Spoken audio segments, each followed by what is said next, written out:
বামেদের দাবি হয়েছে যে ফুলবাড়ি গুলির জন্য দায়ী মাহমুদুর রহমান, আবার কইছে ব্লগার হত্যার জন্য দায়ী মাহমুদুর রহমান। আমার দেশের উদ্বোধনী সংখ্যায় আমার এই বিষয়ে লেখা আছে, আপনারা পড়ে নিতে পারেন।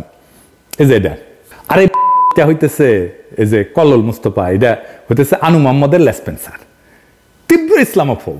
কেমন ইসলামোফোব আপনার এক্সাম্পল দিই। আগে বিদেশি সাংবাদিক আমার ফোন দিয়া কইল যে একটু পরিচয় করায় দেন কল্লোল মুস্তফার সাথে, আমরা একটা সাক্ষাৎকার নিব আর কি। তো আমি তাকে ফোন দিই, ফোন ধরে না, মেসেজ দিই, দেখে রিপ্লাই দেয় না। কেন? পরে জানলাম যে আমি হেফাজতের পক্ষে লিখেছি, মানে আমি লিখলাম হেফাজতের পক্ষে, তাই আমার ফোন ধরা যাবে না, এতই ব্রাহ্মণ হই। তো এই তুই যে ব্রাহ্মণ হইছু, এত বড় ব্রাহ্মণ হইছু, তোর যে ক্ষুদ্রকালে তোর যে সোনার আগাটা কেটে ফেলে দিছিল না, ওটা কুটি খুঁজে পাবো তুই? নাম তো এটা লাগাইছু কল্লোল, যেন বোঝা না যায় যে মুসলমান কিনা। কেমন রক্ত মজ্জায় ইসলাম বিদ্বেষ দেখেন। আজকে ওর পেজের লেখাগুলো দেখেন তো, সাহেব পুরা প্রফেসর ইউনূসের সরকারের বিরুদ্ধে যত বৃষ্টি দেখেছেন। আবার দেখেন প্রফেসর ইউনূসের সরকারের মধু খাইতে আসা সাংবাদিক গোলাম মুর্তজার ভিডিও শেয়ার দেয়, তো ওই গোলাম মুর্তজা কেন জিগায় না যে প্রফেসর ইউনূসের সরকার কেন পারফর্ম করছে না? সে তো সিনিয়র সেক্রেটারি মর্যাদায় প্রেস মিনিস্টার হয়েছে আমেরিকায়, বিধি ভেঙ্গা, এরাও নাকি আবার আলী রিয়াজের রিকমেন্ডেশন, বুঝছাও? এই বামেরা কেন প্রফেসর ইউনূসের সম্পর্কে বিলা জানেন? হাসিনাও দেখবেন বক্তৃতা দিলে ইউনূসের বিরুদ্ধে বলে, বিএনপি জামাতের বিরুদ্ধে বলে না। কিন্তু এই যে তারপরে যে এতিম আছে না, ওমিবিয়ালের এতিম তেতিম আছে না, তারা প্রফেসর ইউনূসের বিরুদ্ধে এক একটা, বিএনপি জামাতের বিরুদ্ধে না, কিন্তু সমন্বয়কদের বিরুদ্ধে এক একটা, ছাত্রদের বিরুদ্ধে এক একটা। কেন জানেন? প্রফেসর ইউনূস থাকায় ইন্ডিয়া কিছু করবে পারছে না। প্রফেসর ইউনূস থাকায় ইন্ডিয়া সমস্ত শয়তানি মাঠে মারা যাইতেছে, তাই এগুলো এত চুলকানি, বুঝছাও? ইন্ডিয়া এইগুলার লাগাইছে প্রফেসর ইউনূসের পিছে লাগতে, যেন প্রফেসর ইউনূস বিরক্ত হয়ে ক্ষমতা ছেড়ে চলে যায়।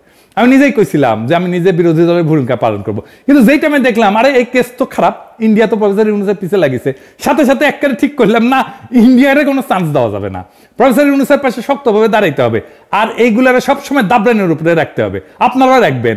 যাই হোক, মাহমুদ ভাইয়ের প্রসঙ্গে আসি। আরো ঘটনা কি জানেন? মাহমুদ ভাই যখন জ্বালানি উপদেষ্টা, তখন সরকারের প্রধান ছিল খালেদা জিয়া, স্বরাষ্ট্রমন্ত্রী ছিল খালেদা জিয়ার দলের অন্য কেউ, তাই না?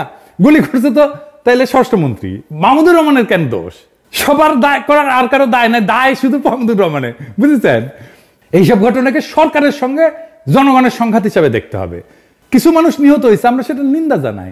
মানে আপনি ফেরেস্তা বসিয়ে দিলে তো মারপিট হবেই রাস্তায়, তাই না? প্রফেসর ইউনূসের আমলে পুলিশ হাতে মারা গেছে না মানুষ, হত্যাকারীদের শাস্তি নিশ্চিত করতে হবে সেই জন্য, এবং এই দাবি জানাইতে হবে হত্যার দায় অবশ্যই সরকারের। এমন সংঘাত রাষ্ট্র পরিচালনার সময় ঘটে থাকে, এমনকি হত্যার ঘটনাও ঘটে, বাস্তবতা মেনে নিতে হবে। বাংলাদেশের মতো দেশের জন্য এটা আরো সত্য। ফরমাল আদালতের বিচার হওয়ার পাশাপাশি জনগণের আদালতেও রাজনৈতিক শাস্তি নির্ধারিত হবে, হইতেই হবে। 2006 সালের পর বিএনপি যে দমন পীড়নের শিকার হয়েছে, সেটাও তো এমন কিছু ঘটনার প্রতিক্রিয়া হিসেবে দেখা যেতে পারে, তাই না? জনগণের আদালতে তারা রাজনৈতিক শাস্তি পাইছে। তো জনগণ তো 2008 সালের নির্বাচনে তাদেরকে ভোট দেয় নাই। এমনকি বিএনপি কোন আন্দোলনে জনগণকে সম্পৃক্ত করতে পারে, তাদের কর্মীরা গেছে, কিন্তু জনগণকে নিয়ে মাঠে নামা এটা করতে পারে নাই। তো রাষ্ট্রীয় ক্ষমতা কাঠামোর মধ্যে এই ধরনের কর্মকাণ্ড এবং শাস্তির ধারাবাহিকতা আছে। কেবল মাহমুদুর রহমানের উপর দায় চাপায় বিএনপি দায় এড়ায় যাওয়া কি ঠিক বলেন? তবে মাহমুদুর রহমানের উপর তাদের ক্ষোভ কেন? কারণটা হচ্ছে তার সাংবাদিকতা। তো এটা সরাসরি কইলেই হয়। উনি স্কাইপের ঘটনা খবর প্রকাশ করছিলেন কেন? কেন থাবা বাবার ব্যক্তিগত ব্লগ, নবী রাসূলদের নিয়ে অশ্লীল ব্লগের লেখা এটা প্রকাশ করছিলেন? তো এটার তো জবাব আছে। সাংবাদিকতার কাজই তো গোপন তথ্যকে প্রকাশ্যে আনা, ব্যক্তিগত গোপনীয়তা ব্যতীত। তো তিনি সত্য চাপা দেননি, সেই জন্যই তিনি আরো যোগ্য সাংবাদিক হিসেবে বিবেচিত হবেন। এখন দেখেন হাসিনার যে অনিয়ম, হাসিনার দুর্নীতি, খুন, জখম, লুটপাট, এইটা নিয়ে ওদের যাদের পছন্দ, মতিউর রহমান, মাহফুজা নাম, তারা কোনো প্রতিবেদন প্রকাশ করছে? করেনি।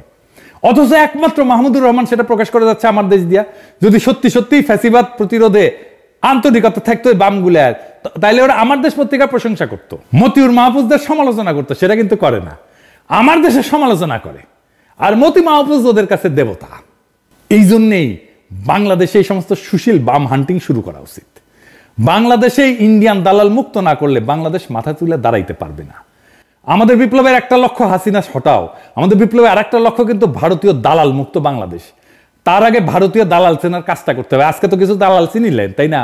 এদের প্রোফাইল, ফেসবুক প্রোফাইল যদি খোলা পায় না, তাহলে লিখে আসবেন। কি লিখবেন জানেন?